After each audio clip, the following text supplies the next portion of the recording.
Então, se a gente fizer lá um decreto, uma lei, uma norma, se a gente fizer um ato administrativo, um concurso público que esteja em desacordo com a Constituição, ele vai ser declarado inconstitucional e não vai vigorar, não vai passar adiante.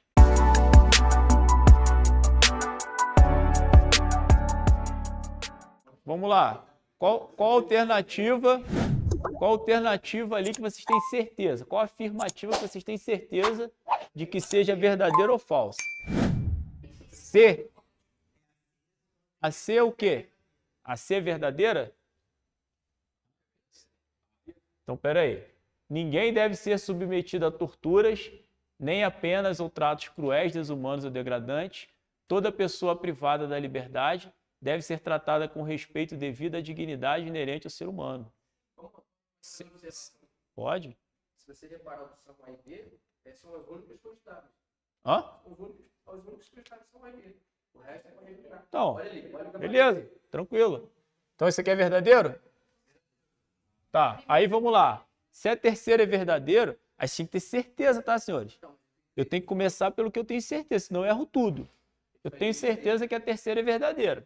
Então, aqui, ó, a A, B continua, a C continua, a D eu já estou fora. Já eliminei. Agora a outra aí, vocês têm certeza? A primeira? Então, peraí, vamos na primeira. Tá, vamos ver a primeira. A primeira vocês têm certeza que é verdadeira ou falsa? Não se pode restabelecer a pena de morte nos estados que haja abolido. Sim. Por quê? A pena de morte existe em alguns países, não é isso? Conforme, por exemplo, os Estados Unidos tem a pena de morte. No Brasil não tem pena de morte, a não ser em caso de guerra, tá? Se você é signatário do Tratado Internacional de Direitos Humanos e você tem abolido a pena de morte, você não pode restabelecer pena de morte, tá? Então, a letra A está verdadeira. E agora? Eliminei mais alguma? Eliminei a B. Correto? Aí fiquei com o quê? A e C? E aí, agora? D? Essa aqui? Em nenhum caso pode a pena de morte ser aplicada por delitos políticos, nem por delitos comuns conexos com delitos políticos. Verdadeiro ou falso? É? Em nenhum caso, ó, a pena de morte pode ser aplicada por delitos políticos, nem por delitos comuns conexos com delitos políticos. Olha só. Aqui, eu estou falando de pena de morte, mas eu estou especificando que aqui no Brasil, por exemplo, a gente está falando aqui, ó, pena de morte em estados que haviam abolido, que eu não posso resgatar, tá? E aqui, se você pensar no Brasil especificamente, não pode, porque o Brasil não tem pena de morte. Mas e lá nos Estados Unidos, será que pode? Eu posso ter conexão. Eu sei que crime político não pode ser condenado. Agora, se eu tiver conexão de crime comum e crime político, eu posso? Você conhece a legislação americana, por exemplo? Então, essa não é uma alternativa, não é uma opção para a gente filtrar agora. Entenderam a situação? Porque assim, eu não sei se lá pode ou não. Então, se eu não sei se lá pode ou não, eu vou buscar uma alternativa em que eu tenha mais certeza, porque vai falar sobre a legislação vigente aqui. Entenderam? Entenderam a diferença? E aí, outra aí? A última? O acusado absolvido por sentença passada e julgado será submetido a novo processo pelos mesmos fatos? Isso cria uma estabilidade jurídica. Se você é condenado por um fato e se surgir fato novo, eu tenho que abrir um novo processo.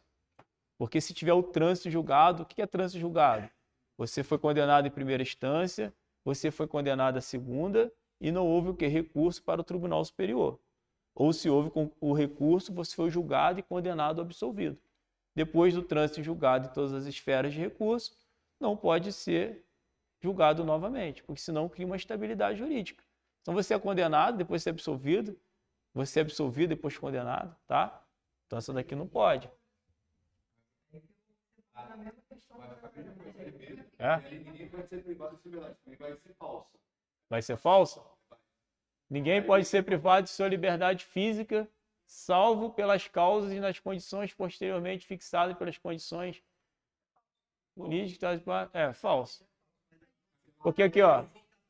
Então vamos lá, ó, aí vai ter que saber então.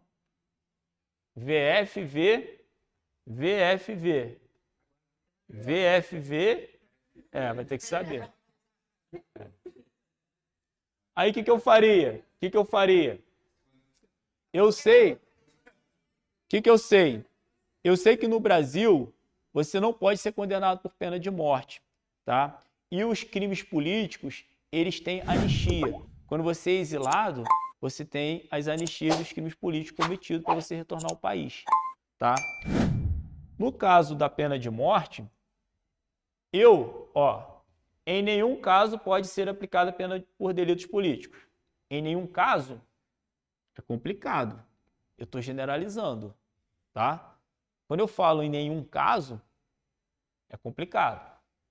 Nem por delitos, nenhum caso pode ter pena de morte por delitos políticos. E nem por crime comum. Conexo, o que é conexo? Crime comum junto com crime político, certo? Agora, vamos lá, senhores. Pensa aqui comigo, só por analogia. Cara, se está falando que o cara que não tem pena de morte por crime político e nem crime comum conexo com crime político, quer dizer que não tem pena de morte nos Estados Unidos. E tem. Não tem pena de morte nos Estados Unidos? Então, eu não sei, mas eu estou pensando. Nenhum caso? Complicado, não sei. Crime político? Beleza, crime político. Agora, você está falando que nenhum caso pode ter pena de morte, nem por crime comum conexo com crime político?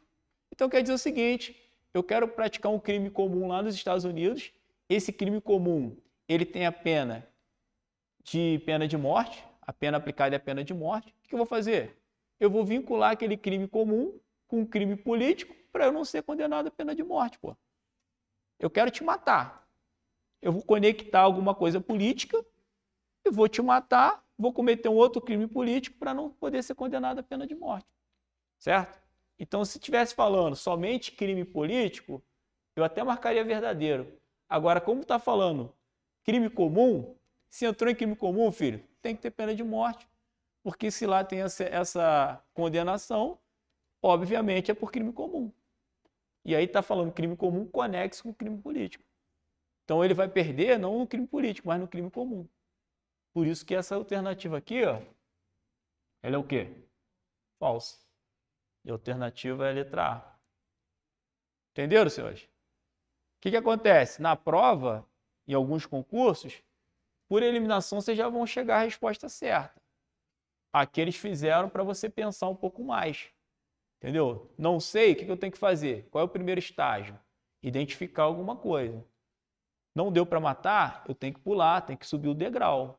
Tem que pensar mais um pouco que eu vou chegar onde eu preciso.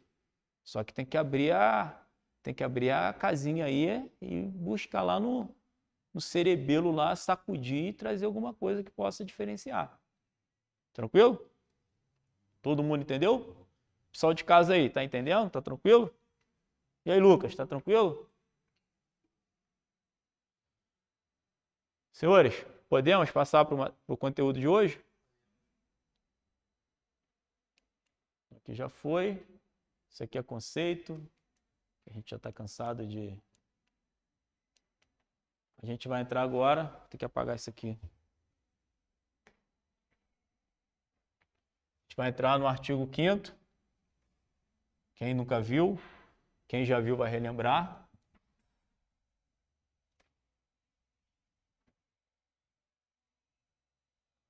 Muitas questões saem daqui, desse artigo 5º. Existem muitas aulas em YouTube, muito material disponível em rede aberta, em canal aberto, para que vocês possam estudar o artigo 5º. Então vale a pena dar uma estudada, videoaulas que sempre trazem um conteúdo legal. Depois eu vou até jogar um link para vocês de uma aula muito boa que tem do artigo 5º. tá? Para concursos. Vou jogar lá no grupo, tá? Então, assim, a Constituição Federal é muito importante a gente estudar, a gente ter conhecimento, a gente saber os nossos direitos, né? Como cidadão e também como agente garantidor.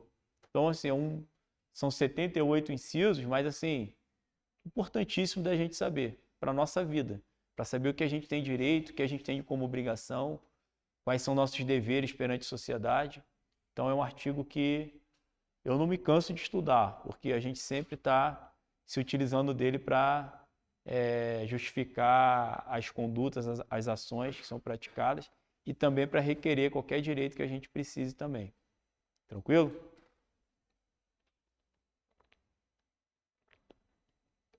Então, o artigo 5º diz o seguinte: todos são iguais perante a lei, sem distinção de qualquer natureza, garantindo-se aos brasileiros e aos estrangeiros residentes no país a inviolabilidade do direito à vida, à liberdade, à igualdade, à segurança e à propriedade nos termos seguintes. Tá? Então, a primeira coisa que a gente busca pensar aqui do artigo 5º é o seguinte: todos nós somos iguais em direitos, deveres e obrigações, tá? Só que existem algumas diferenças. Que essa isonomia, que a gente chama de igualdade, não é aplicável para tudo. E aí, meu irmão, tudo bem? Não é aplicável para tudo. E a gente vai ver. Então, a primeira coisa é que nós somos iguais, nós brasileiros e os estrangeiros que moram aqui, a gente vai gravar isso aqui, ó, VILPS, que é o quê? Vida, igualdade, liberdade, propriedade e segurança, tá?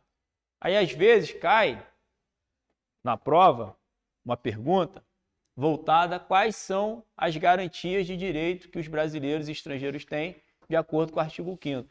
Aí eles colocam 2, 3 desse aqui e colocam, aqui estão vendo aqui, ó, igualdade e liberdade.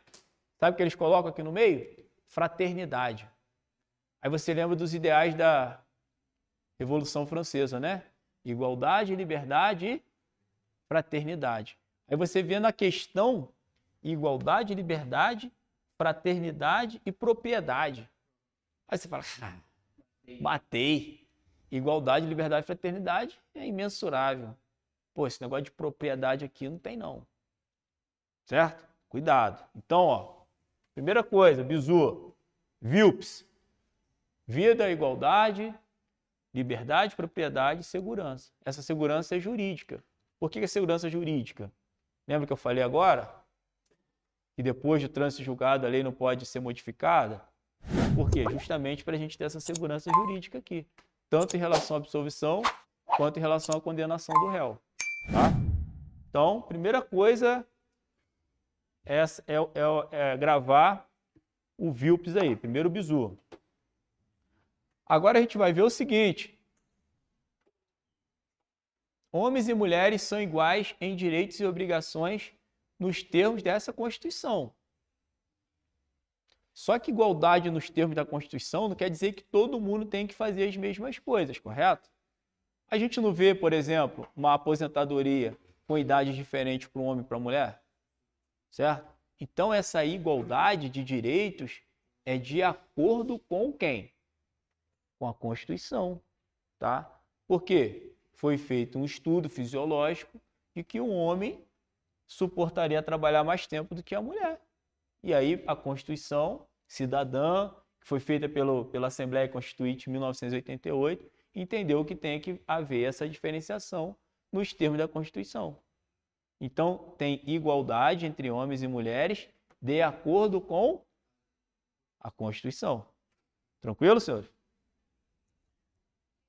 Então, olha lá. Outro exemplo lá. Serviço militar obrigatório nos termos da lei. Parágrafo 2º. As mulheres e os eclesiásticos ficam isentos de serviço militar obrigatório em tempo de... Cuidado, hein? Aí sabe o que cai na questão? Em tempos de guerra, as mulheres ficam isentas e os eclesiásticos do serviço militar obrigatório.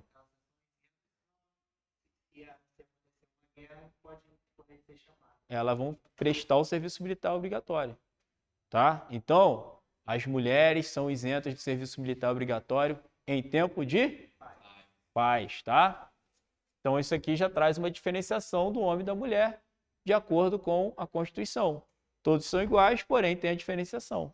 Os homens têm que prestar o serviço militar obrigatório ou ser dispensado por excesso de contingente, desde que tenha lá o seu serviço militar obrigatório lá regularizado. Artigo 201. A Previdência Social será organizada sob a forma do regime geral de previdência. Isso aqui até mudou, tá? Agora tem lá uma regra, tá? Mas o que está na Constituição, que a CLT mudou. 65 anos de idade se homem e 62 anos de idade se mulher, observado o tempo mínimo de contribuição. Então, a idade mínima para o homem se aposentar, 65 anos, e vai ser verificado o tempo de contribuição dele. A mulher, a idade mínima, 62 anos. A gente está falando aqui de CLT. Não, aqui não está falando de Previdência dos Militares, que é diferente. Lembra disso que eu falei para vocês? Então, se você tiver 20 anos e entrar na polícia, vai trabalhar 35, 55 anos, homem ou mulher vai estar se aposentando. Agora, olha a diferença, ó. Aqui, na Previdência, tem uma diferença de idade entre homem e mulher, não tem? Já na Previdência dos Militares, não. O homem e mulher têm o mesmo tempo de contribuição para fins de aposentadoria. Beleza? Ninguém será obrigado a fazer ou deixar de fazer alguma coisa, senão em virtude de lei. Aí aqui, ó, o que eu coloquei aqui, ó? Uma pirâmide que representa a pirâmide de Kelsen, porque foi Kelsen que elaborou essa pirâmide para hierarquizar as leis, o que é mais importante, o que é menos importante, tá? E essa é uma forma da gente entender como que as coisas funcionam no país, tá? Aqui, ó, a Constituição Federal, ela está aqui, ó, nessa parte superior. Por quê? Tudo que vem abaixo tem que estar de acordo com a Constituição. Então, se a gente fizer lá um decreto, uma lei, uma norma, se a gente fizer um ato administrativo, um concurso público que esteja em desacordo com a Constituição, ele vai ser declarado inconstitucional e não vai vigorar, não vai passar adiante, tá? Então, primeiro eu tenho a Constituição, depois as normas supralegais. Olha lá, Tratado Internacional de Direitos Humanos assinado antes de 2004. Então, antes de 2004, o Tratado Internacional de Direitos Humanos era considerado uma norma supralegal. Por que isso? Porque ele estava acima da lei e abaixo da Constituição. Correto? Então, se cair na prova de direitos humanos, qual é a hierarquia do Tratado Internacional de Direitos Humanos antes de 2004? Norma supralegal. Vai estar a lei, ele vai estar acima da lei e abaixo da Constituição. Agora, se for depois de 2004, vai ser equiparada à Constituição. Porque depois de 2004, para ser aprovado qualquer tratado internacional, teve que ser submetido à Câmara e ao Congresso, aprovado em 2 turnos por 2/3 dos membros. Então, os deputados e senadores têm que aprovar aquela norma, aquele artigo, aquele tratado, por 2/3. E aí, eles aprovando, eles não ficam mais nessa posição aqui de norma supralegal. Eles adquirem o status equiparado ao da Constituição Federal. Tá? Entenderam a diferença? Tratado Internacional de Direitos Humanos, é lá de 1948. É isso? Foi depois da Segunda Guerra. Ele não foi antes da Constituição? Então, até 2004, norma supralegal. Está acima da lei e abaixo da Constituição. Se foi assinado depois de 2004, então teve aprovação da Câmara e do Senado. Se teve aprovação da Câmara e do Senado, ele adquire um status equiparado à Constituição Federal. Certo? Todo mundo? Abaixo das normas eu tenho as leis, tá? Que são aprovadas pelo presidente, pelo chefe do executivo, governador, pelo prefeito das cidades. Tá? Tem os projetos de lei, que é o legislativo que faz. E aqui embaixo eu tenho os decretos, tá? Que tem o poder normativo, menor que a lei. Ou seja, eu quero baixar uma diretriz interna na polícia, criando aí o regulamento, para que só ingresse na corporação quem tenha mais de 18 anos e quem tenha até 32 anos. Vai estar aqui embaixo, um decreto. Tá? Esse decreto tem que estar de acordo com a Constituição Federal. Aí gera a discussão. Pô, mas espera aí, todos somos iguais perante a lei, não somos? Por que uma pessoa de 30 anos pode fazer o concurso e uma pessoa de 40 anos não pode? É isso, guerreiro?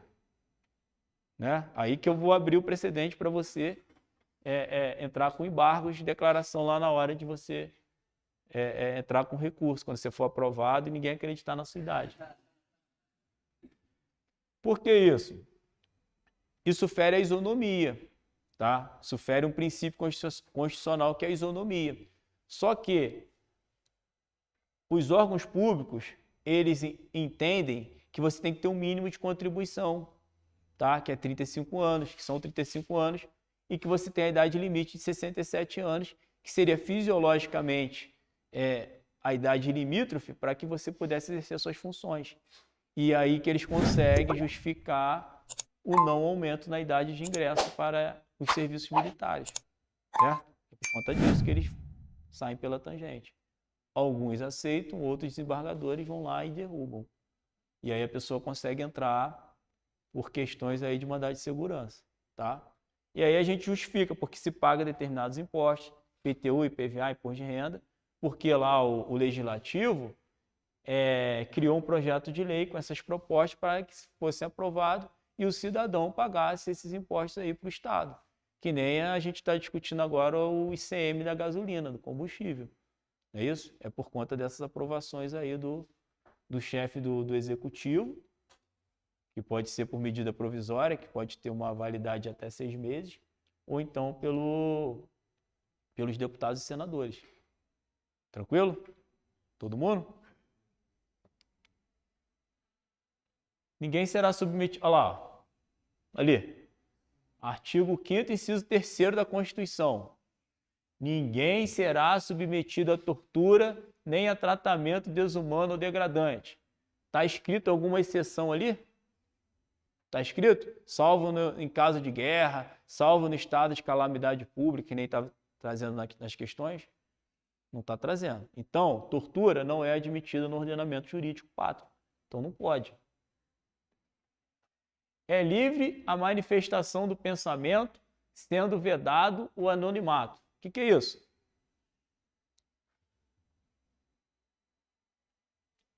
Quer dizer isso aí?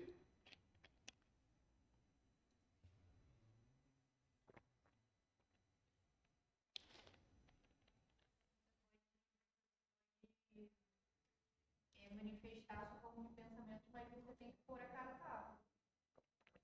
Você tem que o quê? Dizer quem está expondo quem você é. Oi? Também. O que não pode é você exercer sua liberdade. Todos temos a liberdade de expressão, tá? Sendo que a gente pode manifestar nosso pensamento, só que a gente não pode o quê? Fazer isso de forma anônima, tá? O que não é permitido é você fazer manifestação de pensamento e você incitar a prática criminosa, certo? Eu estou fazendo a manifestação do meu pensamento, eu estou expondo quem eu sou, eu estou incitando a prática criminosa. Aí não, aí você vai incidir em outro artigo, tá? Incitação ao crime, está previsto no Código Penal. Agora, você se manifestar e você dizer quem você é, permitido e garantido pela Constituição, tá? O que acontece é que as pessoas fazem de forma anônima e aí causa um problema. É assegurado o direito de resposta proporcional ao agravo, além da indenização por dano material, moral ou à imagem. Então, da mesma forma que você tem garantido ali a manifestação de pensamento, essa garantia não é ampla. Ela tem uma restrição. Tem um limite de até onde você pode expor seu pensamento. Você pode expor seu pensamento até onde você não fira o próximo. Até onde você não expõe ao próximo a situações vexatórias. Então, se você expor alguém, ou uma instituição, algum órgão, esse órgão tem o direito o quê? De resposta além de ser indenizado por dano moral ou material, tá? Então, as pessoas falam assim, não, mas eu tenho a liberdade de expressão, a Constituição me garante, te garante, mas desde que você não ofenda o próximo. É isso que as pessoas confundem, até onde vai esse limite, tá? Os políticos também confundem muito isso, que começam a atacar a oposição, começam a atacar uns aos outros, só que essa liberdade é permitido de forma a você garantir o seu exercício durante o mandato político. Mas isso não pode afetar a honra pessoal da outra pessoa, do outro candidato, tá? Essa diferença tem que ser tratada. É inviolável a liberdade de consciência, é inviolável a liberdade de consciência e de crença, sendo assegurado o livre exercício de cultos religiosos e garantida na forma da lei a proteção aos locais de cultos e suas liturgias. Ou seja, o Brasil é um Estado laico que promove oficialmente a separação entre Estado e religião, então todos têm o direito de exercer sua liberdade de crença, tá? Independente de onde resida, e o Estado tem que garantir esses direitos, tá? No final do ano passado, a eleição foi ano passado, foi? No final do ano passado, o Estado passou por uma situação em que as comunidades em que havia presença aí do crime organizado, algumas entidades religiosas foram perseguidas, tiveram que fechar seus templos e proibidos de difusão do seu direito de culto. E aí, como é que a polícia se faz presente dentro do Complexo do Alemão para garantir que essas pessoas tenham acesso à religião? Certo? Mas está garantido pela Constituição. Então a gente teve um problema aí difícil de lidar. Oi? Você impacta na vida das pessoas. Como é que a pessoa é proibida de exercer sua liberdade de crença? Você é perseguido?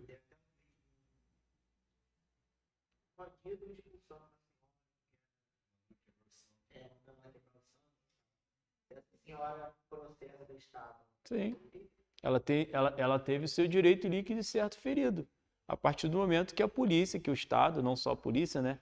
A polícia da forma mais imediata, mas da forma que o Estado não consegue garantir a essa pessoa a liberdade de culto dela. Certo? Então a gente teve muito problema em relação a isso. A gente estamos tendo. E está sendo até criado, né? Teresópolis está sendo pioneira, né?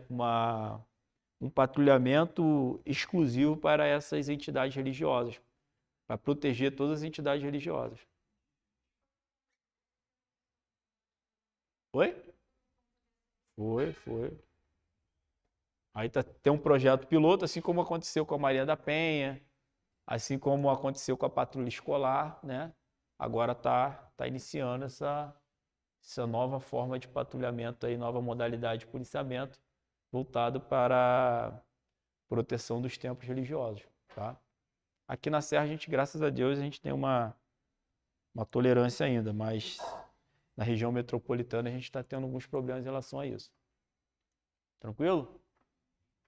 É assegurado nos termos da lei a prestação de assistência religiosa nas entidades civis e militares de internação coletiva. O que é isso? E aí? O que vocês entendem por isso aí? É assegurado a prestação de assistência religiosa nas entidades civis e militares de internação coletiva. O que é isso, internação coletiva? E aí, gostou dessa aula? Muito boa, né? Então faz o seguinte, deixa o seu like para que esse vídeo chegue ainda mais longe, aproveite para se inscrever no nosso canal, ativar o sininho para não perder nenhum conteúdo. E por falar nisso, gente, a terceira parte dessa aula tá aqui, olha, em algum cantinho dessa tela, é só você clicar e continuar acompanhando.